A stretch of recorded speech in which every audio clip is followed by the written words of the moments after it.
Hey everyone, in this video I'm going to be breaking down Swamp Thing Volume 5. Last volume, Swamp Thing, John Constantine, and various other magic-based DC heroes all battled this thing called the Great Darkness, and they vanquished it.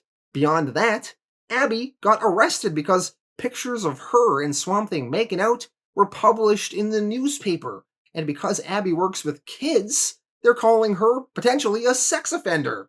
Honestly, Abby got really screwed over last volume, and I felt really frustrated on her behalf. Although, it was kind of funny. It was kind of funny.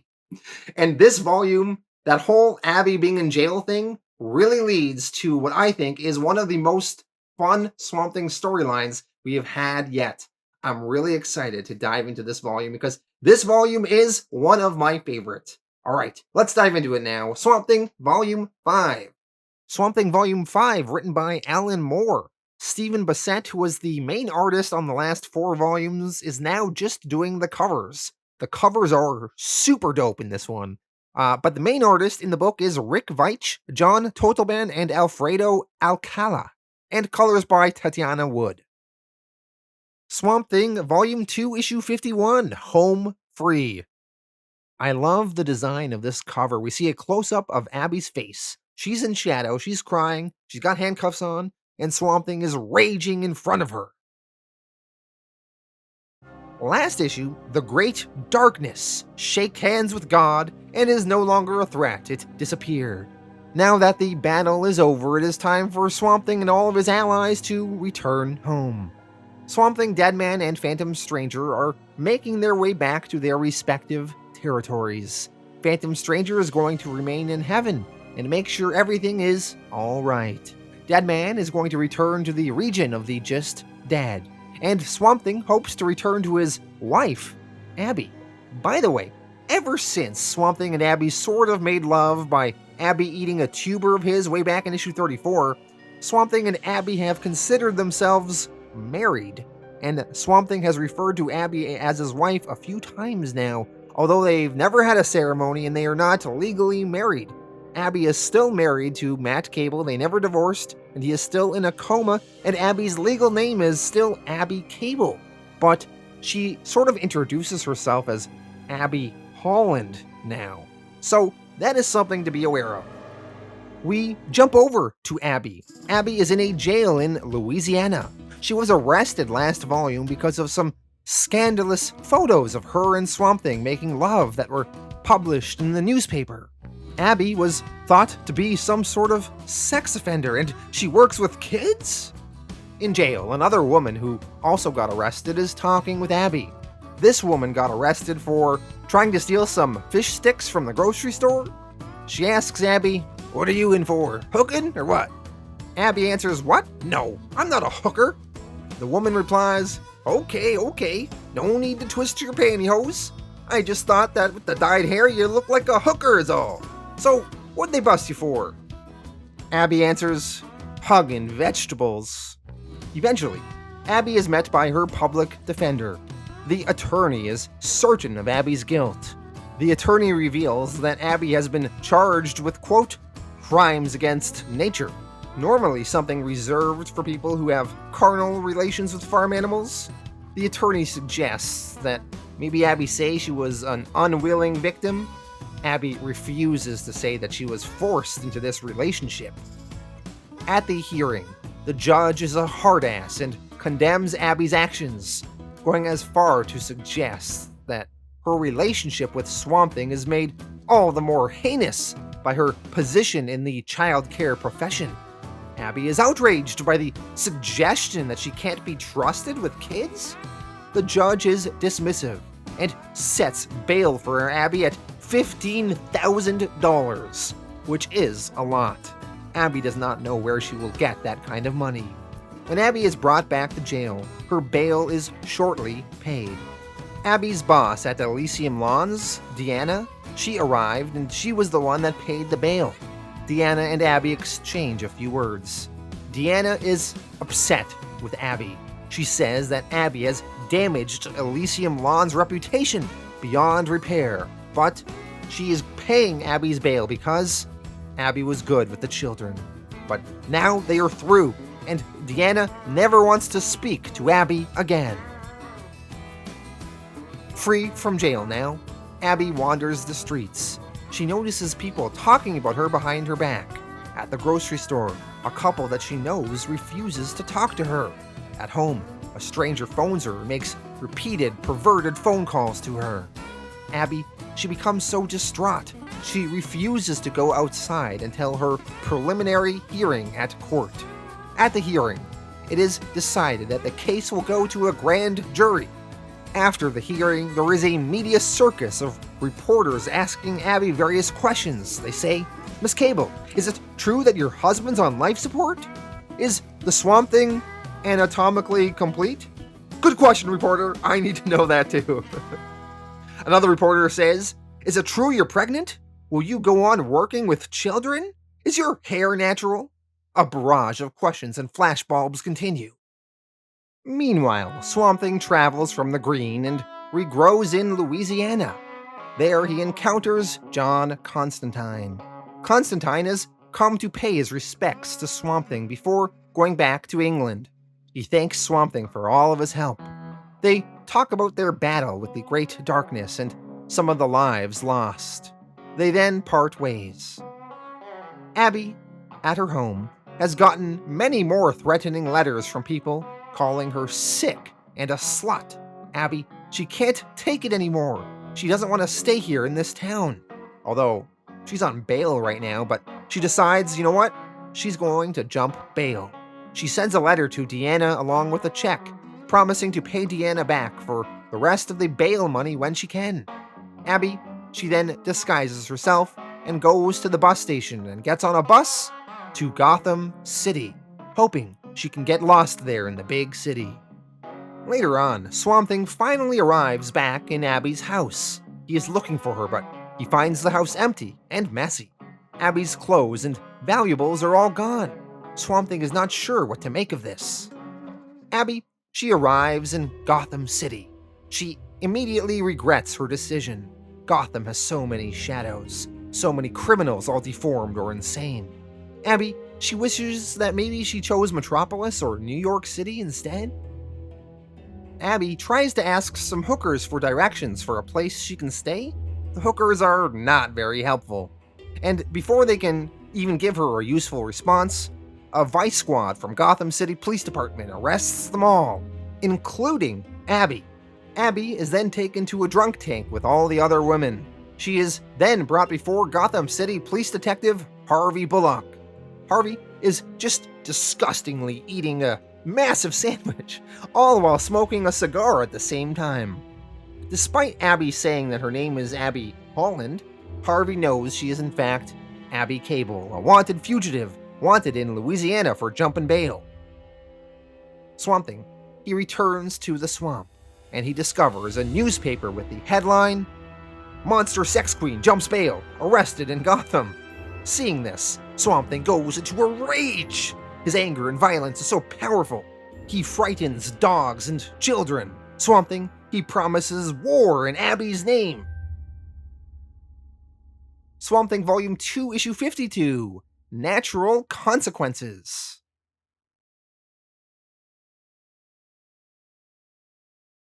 Swamp Thing, now aware that Abby is in Gotham City, travels through the Green and arrives in the city himself. He leaves a trail of flowers and foliage along the way. When he arrives in Gotham, he senses another who is connected to the Green here. At the Gotham City Police Headquarters, Commissioner James Gordon and Harvey Bullock have a meeting with Dwight Wicker, the director of the DDI, Defense Department Intelligence Agency. Dwight Wicker was the one responsible for hunting Swamp Thing in earlier issues. Dwight Wicker explains that he must capture the Swamp Thing, as Swamp Thing is the creature that killed General Avery Sunderland. Dwight says, when they found Sunderland, there was moss in his mouth. There was green pulp beneath his fingernails. Commissioner Gordon, I want that creature. Dwight, he wants them to give him Abby, as he believes that with Abby Cable, she can lead him to Swamp Thing. Harvey Bullock, still stuffing his face, warns against helping Dwight Wicker. Harvey doesn't trust him. Harvey, he did some research, and he says that DDI attacked Abby and her husband Matt Cable several times in the past, even bombing their house. This is all just speculation, though nothing's been proven. We saw this bombing of Abby and Matt's house way back in the first issue of Alan Moore's run in Swamp Thing in Volume 2, Issue 20. Dwight Wicker is dismissive of the accusations. He argues, "Commissioner, this is a matter of national security. The details needn't concern you. I didn't come here to explain the facts of life to two provincial cops. There's a homicidal monster out there somewhere, a menace to society, maybe to your city. Help my agency protect you." James Gordon, he will not help Dwight Wicker. He responds that Gotham City has its own way of dealing with menaces and monsters. He's referring to Arkham Asylum. Swamp Thing, he arrives at Arkham Asylum himself, as Jason Woodrow, the Floronic Man, is there, and Swamp Thing sensed him in the green. When Jason Woodrow sees Swamp Thing, he fears that Swamp Thing has come to punish him for abusing the green in their last confrontation. He squirms, saying, "You've come to punish me, but all the things I did, I hurt the green. I tried to use it in anger against the humans. I was so wrong, so unforgivably wrong." Swamp Thing, he forgives the Floronic Man, though, saying, "The wrath of nature is not wrong, nor is it unjust that man should bear its brunt. For anger, at least, I forgive you. The green forgives you, but you are the last that shall be forgiven this day, and a city awaits my judgment." Swamp Thing, he then leaves. While he has forgiven the Floronic Man for his abuse of the green in the past, he will not forgive others this day. Abby arrives at her extradition hearing at the Gotham City courthouse, where they are going to decide if they will send her back to Louisiana. Harvey Bullock, he drove her, and he is escorting her from the car to the building. As Abby leaves the car she is in, she is surrounded by journalists as well as fans of hers and protesters. One of the protest groups, called Gotham City Women's Group, offers Abby a red rose. They are in support of Abby. Abby accepts the rose. Through the rose, Abby, she starts to hear Swamp Thing calling to her through the green, directly through the rose. Abby responds, "Alec, is that you?" Abby, she is then brought into the courtroom, but she is so engrossed with her telepathic conversation she is having with Swamp Thing through the rose that she fails to answer some of the judge's questions, and the judge starts getting annoyed. But Abby, she continues talking to Swamp Thing, and she says, "You want me to what? Oh, I see. Oh, Alec, that would be so funny." Abby, she then drops the rose that she has been holding. She drops it to the floor because Swamp Thing told her to. Abby then warns the judge and the others in the room, "See, you brought this all on yourselves, you understand that? I mean, you just couldn't leave it be. You couldn't let us be alone. And now it's too late. Now you're in trouble." As the rose touches the ground in the courtroom, Swamp Thing uses it to teleport himself there, and the rose bursts into life. Swamp Thing, he grows violently out of the rose and arrives in the courtroom. Swamp Thing's body is covered in roses. The guards in the courtroom pull their guns on Swamp Thing, but Swamp Thing, he knows that guns are useless against him, so he is not worried. Swamp Thing, he grows roots and vines up from the earth. He grows a forest within the courtroom. Even more guards pile in and draw their guns. Swamp Thing warns them that he cannot be killed by guns. He says, "Always guns. Are they your only solution? You can shoot the animals in the forest, but you cannot shoot the forest." Harvey Bullock, pointing his gun, warns, "I think we can maybe chip the bark a little. Men, if he moves, shoot it." Abby does not want things to turn violent. She tells Swamp Thing, "Alec, don't make them shoot. Not here. Somebody will get hurt. I don't want that to happen, not because of me. Leave it, Alec. Leave it for now." Swamp Thing obeys Abby's wishes. He does not want to leave her here among all these people, but Abby tells him, "Alec, I'll be alright. We'll both be together soon. I know we will." So reluctantly, Swamp Thing is going to leave the courtroom. Before he disappears into the green, though, he warns those in the room, "I have tolerated your species for long enough. Your cruelty and your greed and your insufferable arrogance. You blight the soil and poison the rivers. You raise the vegetation till you cannot even feed your own kind. And then you boast of man's triumph over nature. Fools! If nature were to shrug or raise an eyebrow, then you should all be gone. I want my wife. You have 1 hour." Swamp Thing, he then exits into the green. Elsewhere, Dwight Wicker is talking to his team in charge of capturing or killing Swamp Thing.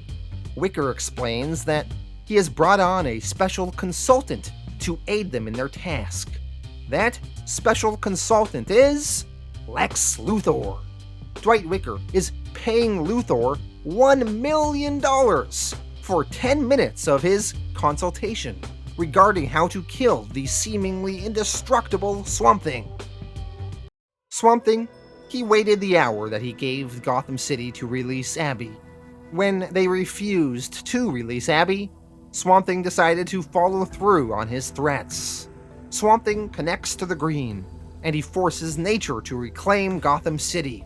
Trees and vines and fruit and moss burst through the asphalt of the city, and they completely take it over.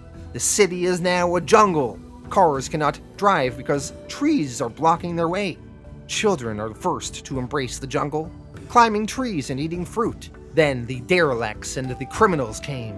And then the lovers came, stripping their clothes and going naked among the hanging gardens of Gotham. Swamp Thing, he feels some satisfaction with making Gotham City a green paradise. But Swamp Thing also remembers the warnings of the Parliament of Trees and how they told him not to seek power. Swamp Thing, he also remembers that Gotham City is not his. High above the city's real protector watches his city drown in green. It is Batman. Swamp Thing, Volume 2, Issue 53, The Garden of Earthly Delights. Gotham City is an overgrown jungle. On the news, they report of an increase on assault, looting, and public indecency. The mayor, talking about the city being covered in vegetation, quoted President Reagan saying how trees are a major source of pollution. This is Alan Moore poking fun of the fact that Reagan apparently once claimed that trees produced more air pollution than automobiles. Batman, he answers the bat signal and traverses through the city, and he meets with James Gordon and Harvey Bullock at Gotham City Police Headquarters. They discuss Swamp Thing. Gordon says, "Some areas citizens have barricaded themselves indoors with guns. Other places they're having street parties." Batman assures Gordon that he has met the Swamp Thing before, and that he will make an attempt to reason with him before things get worse. Swamp Thing's hold over the city seems to grow stronger. Pools filled with poppies, fruits grow everywhere, and some of the citizens of Gotham are enjoying all of the free fruit and vegetables. Meanwhile, Dwight Wicker and the DDI agents are having their 10-minute consultation meeting with Lex Luthor. Luthor easily comes up with a plan to kill Swamp Thing. He scribbles on a piece of paper. He tells the DDI that Swamp Thing is attuned to this world's vegetation. All they have to do is shift his tuning, shift his frequency, and they will close his escape route. Luthor says that his people suggest an ordinary communication scrambler, modified like so. And then they will need a special modified weapon to fire it. Something like this. He scribbles down some more. And then you're gonna need these sensors to make sure you've nailed him. He scribbles that down too. And in less than 10 minutes, Lex Luthor has come up with a method by which they can overcome Swamp Thing's invulnerability and kill him. The Scrambler will alter Swamp Thing's frequency and make him unable to leave his body in the event of his death and regrow elsewhere. After Luthor's brief instructions and his scribbling down on a paper, he has solved the DDI's problems. He gives his instructions to Dwight Wicker's people and then leaves, saying, "Alright, that was 9 minutes and 15 seconds. I want to leave you enough time to sign and mail my check. Good evening, gentlemen, and good hunting. On the outskirts of Gotham City, Chester Williams, the hippie from Swamp Thing Volume 2, Issue 43, the one that collected Swamp Thing's tuber and split it into 3 pieces and gave 2 of them away. Well, he makes his way on foot along a highway to Gotham City. On the way, he encounters Wallace Monroe from Issue 35 and 36, the Nuke Face story arc. Both of them have come from Louisiana to see Swamp Thing, and they decide to join forces. Swamp Thing, he continues walking through the city, observing his effect on Gotham. As he is walking, he suddenly hears the sound of saws buzzing through the trunks of freshly grown trees. Batman in the Batmobile, equipped with enormous circular saws, drives through some of those trees and stops right in front of Swamp Thing. Batman, through a speaker in the Batmobile, asks to talk. Swamp Thing answers, "Perhaps. Do you intend to release my wife?" Batman responds, "Until she's been through the judicial process, I'm afraid that's not possible. Gotham can't surrender to terrorism. When we met before, you seemed intelligent and reasonable. I'm asking you to give me my city back." Well, Swamp Thing, he is not budging. Batman is then forced to attack Swamp Thing. Batman exits the Batmobile, and he is wearing a backpack canister filled with defoliant. Batman then hoses Swamp Thing with it. But Batman soon discovers that he has underestimated Swamp Thing's abilities. Swamp Thing grows several Swamp Things beside himself, and before you know it, Batman is seemingly surrounded by a dozen Swamp Things. Batman, he says a quiet, "Uh-oh." Swamp Thing then beats Batman into submission, and as he walks away, Swamp Thing tells Batman, "Let your masters know that their weapons are useless, their tricks futile. No more games, no more tricks. My wife unharmed now, or it gets much worse. Let them know." An hour later, James Gordon visits the mayor of Gotham City. They have not heard back from Batman yet. They are suddenly interrupted by Swamp Thing, who appears to grow out of the ground of the building they are in. Swamp Thing tells the mayor and others in the room, "Hear this, men of the city of Gotham. Gotham's champion has fallen to the green. Nowhere is safe. No one is safe until she is safe with me. Remove my wife from your prisons, or remove Gotham City from your maps. You have until dawn." Swamp Thing then retreats into the green. Elsewhere, many people from Gotham and beyond have gathered together, worshipping the Swamp Thing as something of a cult god.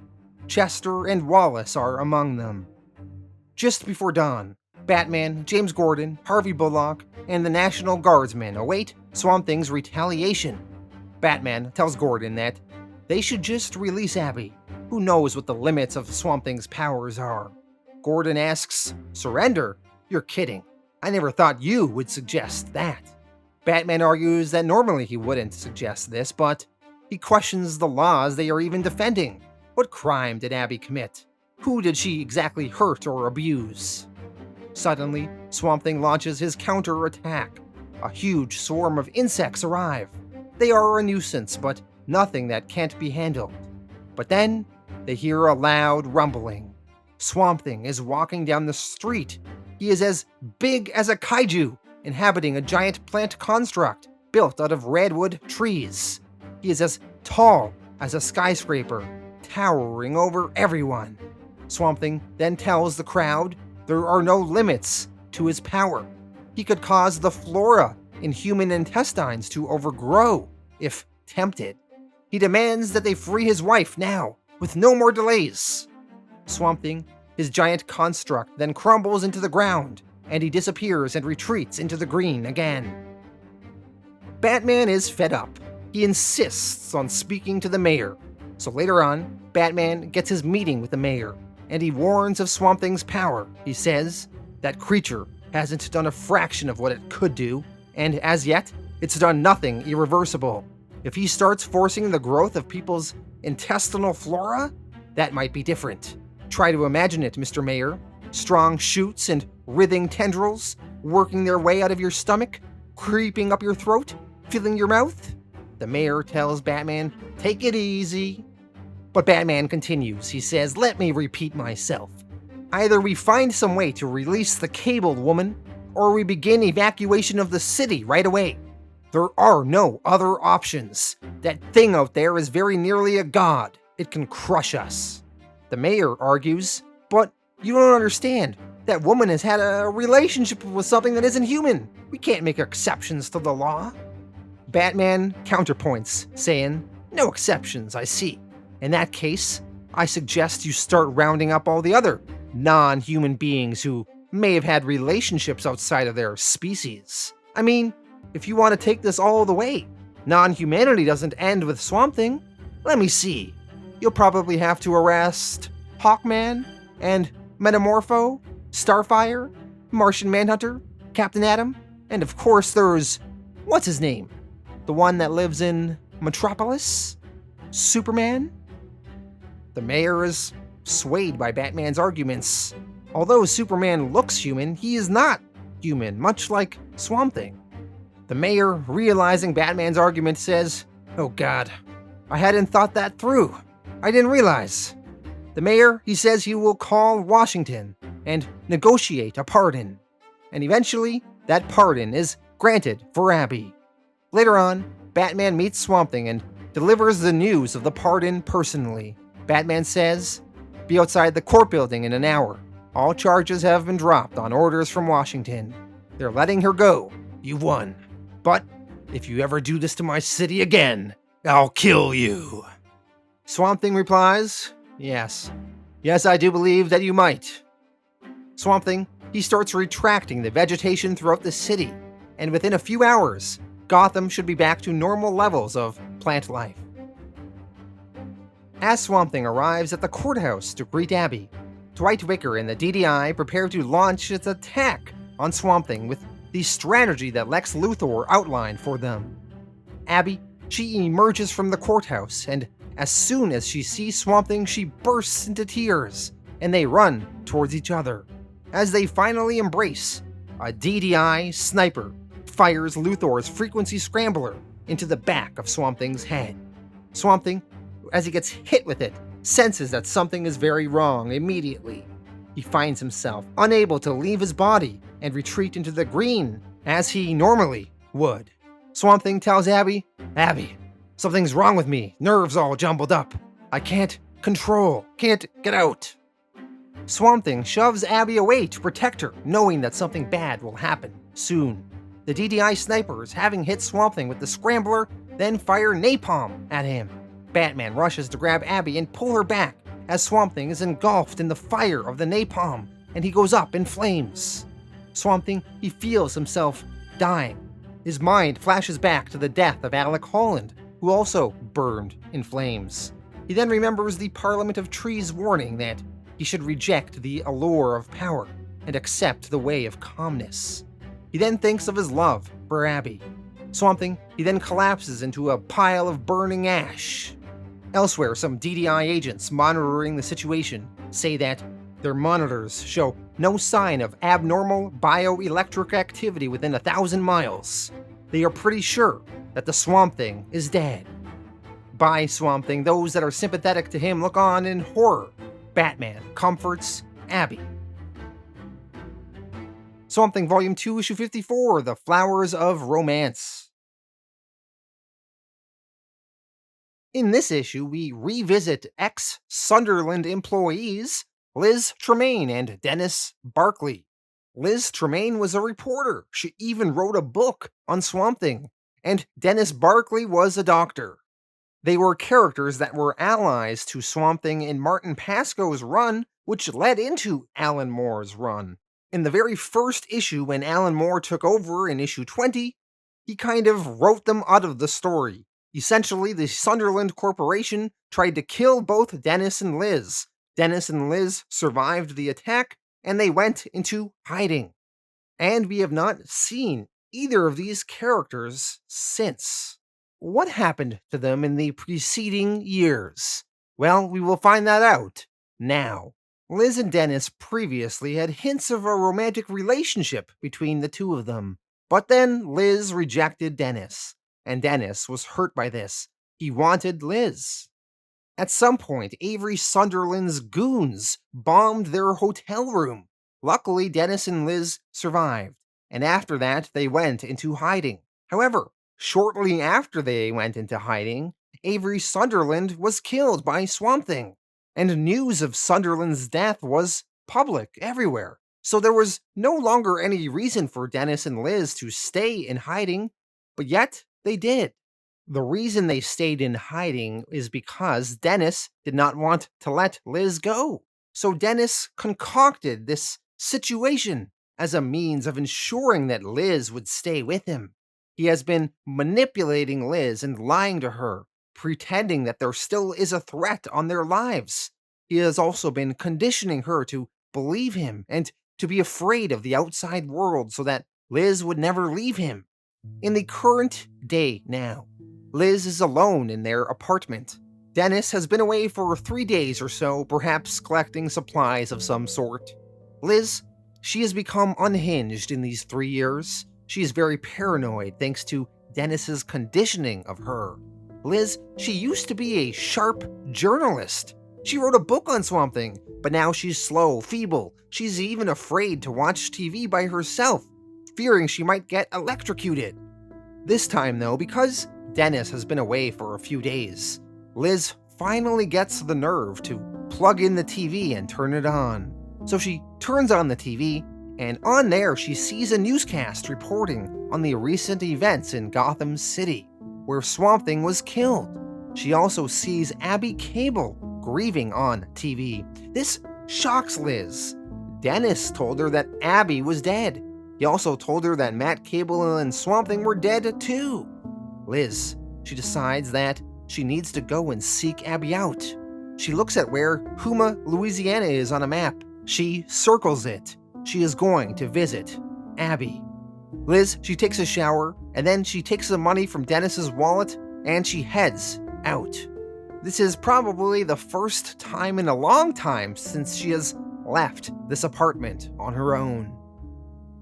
In Gotham City, Abby is inconsolable over Swamp Thing's death.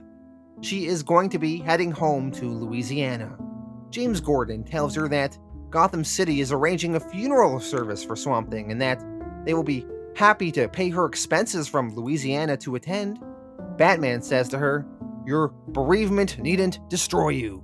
In time it can make you stronger, but all that starts with one thing: acceptance. He's gone." Chester Williams gives Abby his phone number. He promises to carry on Swamp Thing's teachings with an environmentalist group he is starting. Abby, she eventually returns home to Louisiana. She begins tidying her house. Inside, she finds a dead plant, and she can't bring herself to throw it out. She collapses on the floor and breaks down in tears. As Abby is crying on the floor, suddenly her doorbell rings. Abby answers it and is surprised to see Liz Tremaine, her old friend, standing there at her door. Abby lets Liz inside her home. From talking with Liz for a bit, Abby learns that Liz still believes the Sunderland Corporation is still in full operation under the leadership of Avery Sunderland, and that they're still hunting them?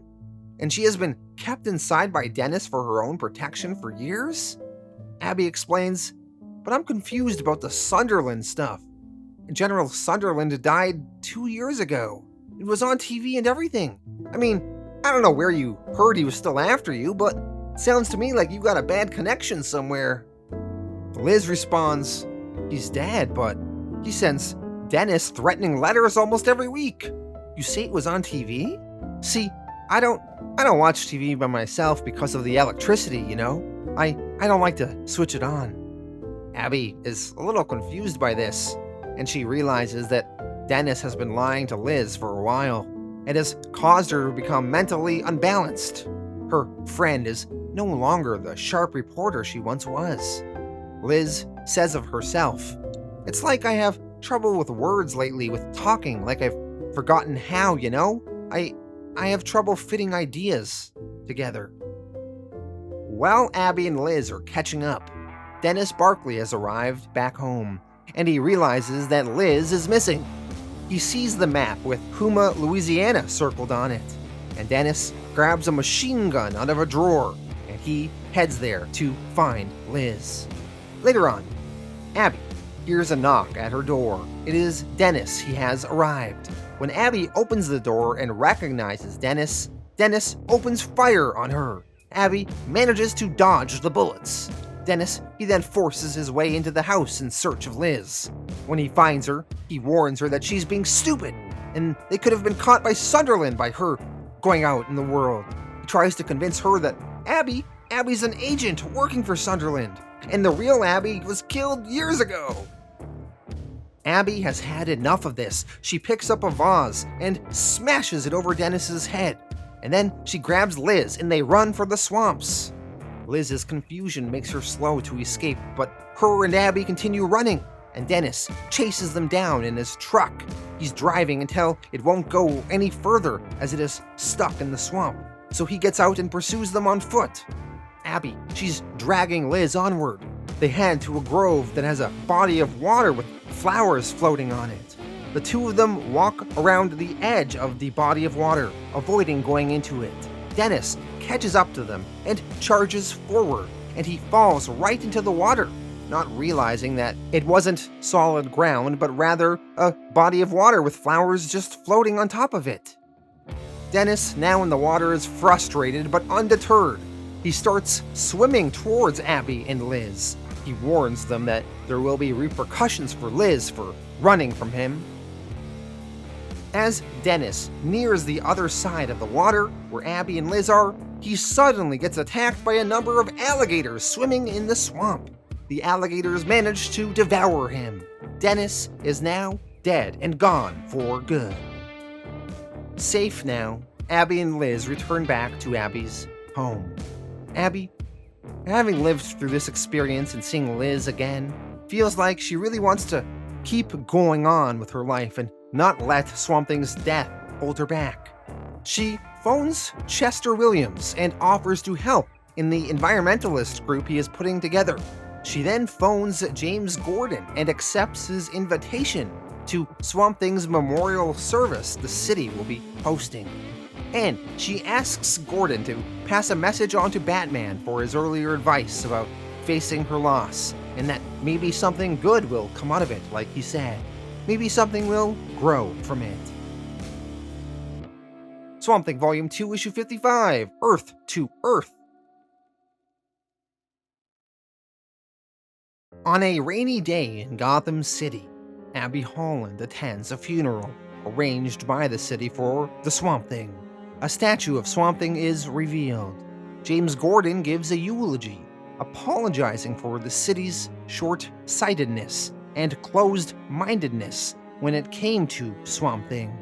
He also expresses how many citizens sympathized with Swamp Thing's cause and were angered by his death.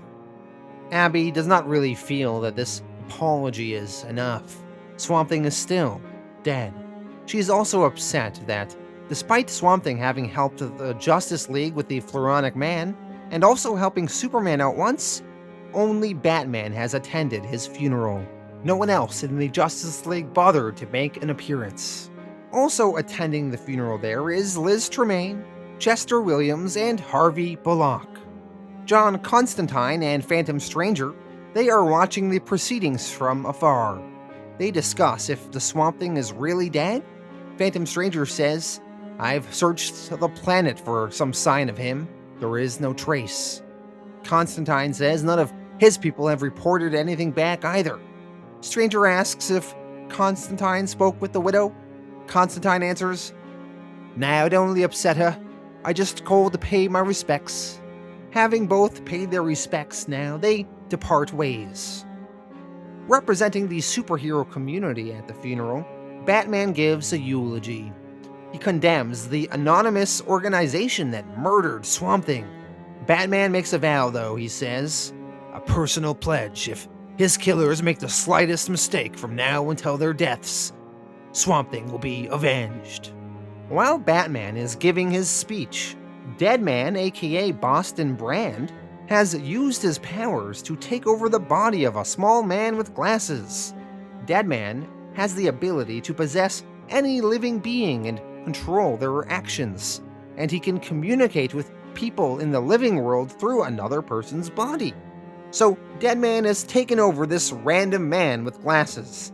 And with this man, he goes over to Abby, and he introduces himself by saying, "You don't know me. My name's Brand. Boston Brand. I knew the big guy, and when I heard he was dead, I checked out all the places he might have ended up." He then gets real close to Abby and tells her, for what it's worth, he wasn't anywhere throughout the afterworld. What I'm saying is, don't give up here. You're a sweet kid, so take care of yourself. So Deadman is saying not to give up hope. He's looked through all of the afterlife and has not found Swamp Thing, so Swamp Thing might not actually be dead. Deadman then leaves his host body, and then the host body, now back in control of himself, suddenly realizes where he is. The man is confused. Abby, she has never met Boston Brand or Deadman before, or this random small man with glasses who is now awfully close to her. She slaps him across the face for invading her personal space. Harvey Bullock then comes and arrests the man, saying, "Leave the lady alone, creepo! Come on, you're coming with me." The small man with glasses has no idea what happened to him, and he pleads with Bullock, saying, "Oh God, listen, please, I must have blacked out. I take these allergy tablets, you see, and..." Anyway, he is hauled away. As that man is being dragged away, Batman continues his speech. Batman expresses regret that Abby has been wronged so deeply. He offers Abby a chance to speak herself. Abby is at a loss for words, though. She just says, "I'm sorry, there's nothing else I want to say, not out loud anyway."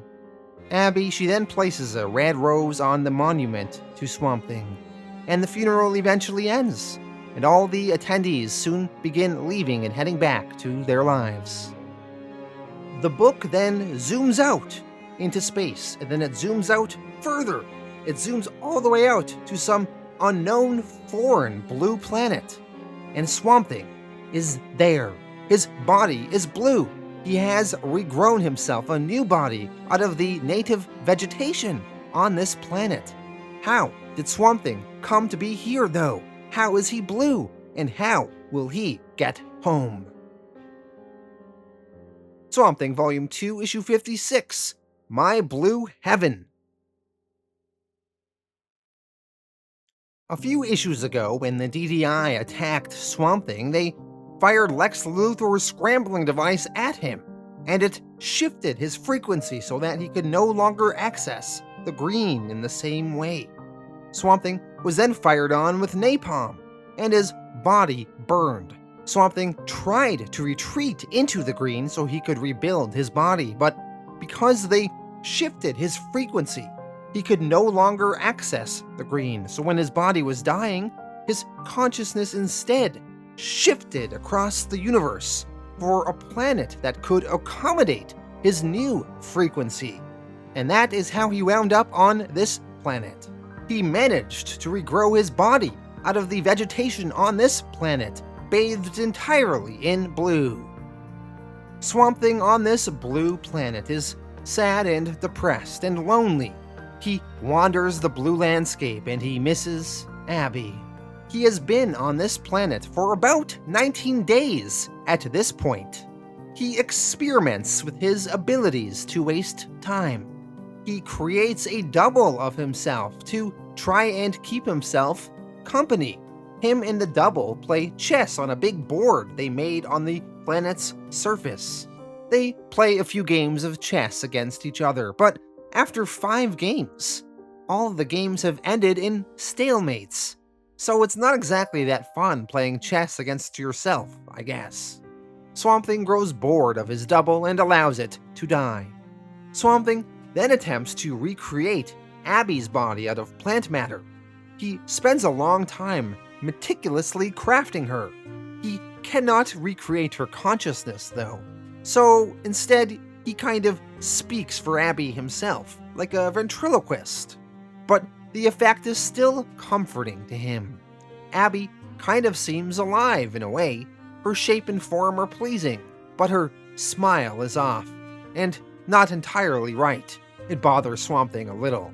Despite this, though, For days, Plant Abby keeps him company, and Swamp Thing feels somewhat happy from this.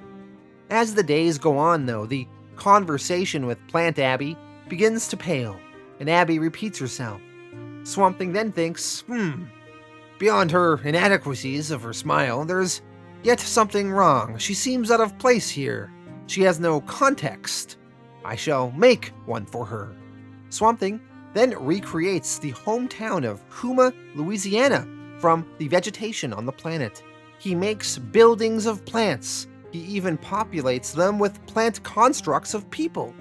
As time goes on, though, Swamp Thing's subconsciousness begins to take control of some of these constructs of people he made. In a restaurant in town, he and Abby encounter a version of John Constantine that Swamp Thing does not recall creating. Constantine tells him, "I didn't know they served vegetables in here." Constantine then cracks further jokes and reminds Swamp Thing that everything around him is an illusion.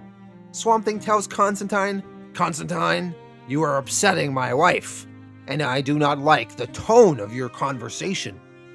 Constantine reminds Swamp Thing that Swamp Thing's subconscious is the one telling him what to say here. He says, "I only speak the words that you put in my mouth, and I only speak the truth." Swamp Thing leaves the restaurant construct he made, dragging Abby with him. It then starts raining on the planet, and the rain causes blossoms and branches to grow out of the constructs that Swamp Thing made, kind of ruining the illusion of the fake town. Plant Abby tries to make Swamp Thing feel better. She offers him that they make love again. Swamp Thing tells Abby to get up. Plant Abby tells Swamp Thing, "Learn to enjoy this, Alec, because it's all that you have now. You daren't face another blind leap into the void, and so there's nowhere but here." Plant Abby smiles. Once again, Swamp Thing is annoyed at her incorrect smile, and in anger, he rips off her head from her body, saying, "Stop smiling! It's wrong! Your smile is wrong, and I am alone." Swamp Thing, in anger and frustration, begins walking through his fake town that he made, and he begins tearing down his creation. Finally, he calms down, and he decides that he will try and get off of this planet. He says, "Better to fling my intelligence out into the endless nothing. Better to fall through the dark forever than fall into the welcoming arms of insanity." Swamp Thing, he picks up Plant Abby's head. He kisses it and lays it down one last time. And then he allows his current blue body to die. And then he throws his consciousness into the void, hoping it will land on a new planet and get him closer to Earth and home. And that is the end of Volume 5.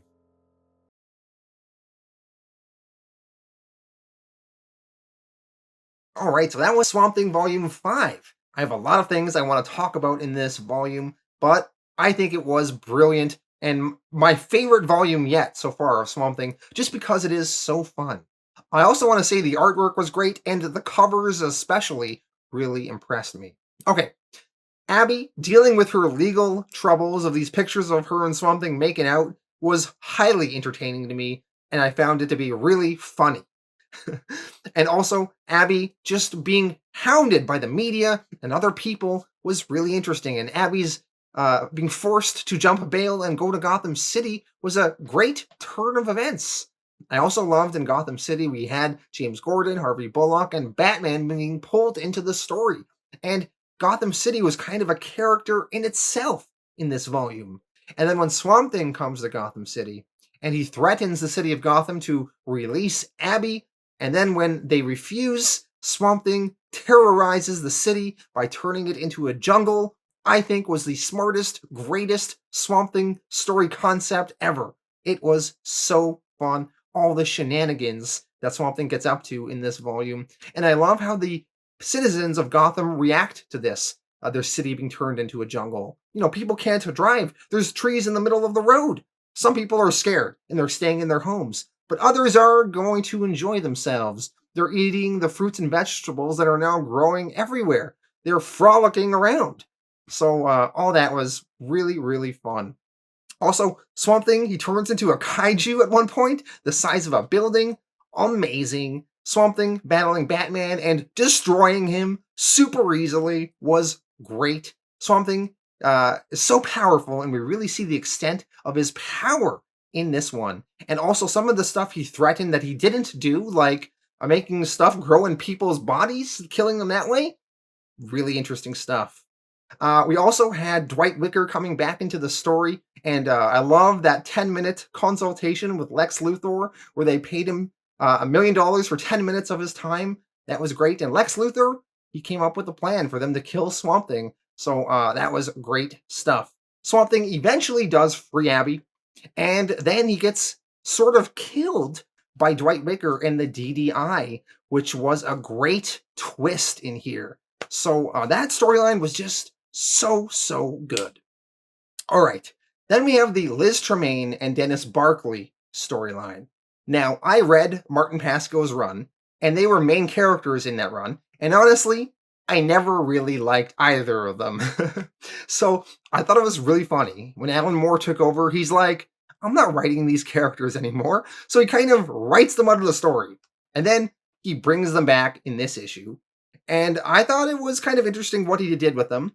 But it's funny his treatment of Dennis Barkley, because Dennis Barkley was not really a villain in the previous issues. He was kind of a good guy. But Alan Moore was kind of like, nah, I kind of hate Dennis Barkley, so let's make him a huge asshole, and then let's kill him by making him be eaten by alligators at the end of this issue. So I thought that was a really funny way to deal with that character. And then we're going to have, I guess, Liz Tremaine in here with Abby going forward. So yeah, kind of funny turn of events with Dennis and Liz. The last issue in this volume, My Blue Heaven, was really trippy. I did not know what was going on at first, but once I figured it out, it was kind of fascinating seeing Swamp Thing on this blue planet and how he's trying to entertain himself and not be lonely, but in the end, that fails, and then he jumps into the void, and he will try to find a new planet. And next volume, we will have more of Swamp Thing in space. But yeah, this volume was so fun. I'm going to give it a 9.5 out of 10. Great stuff.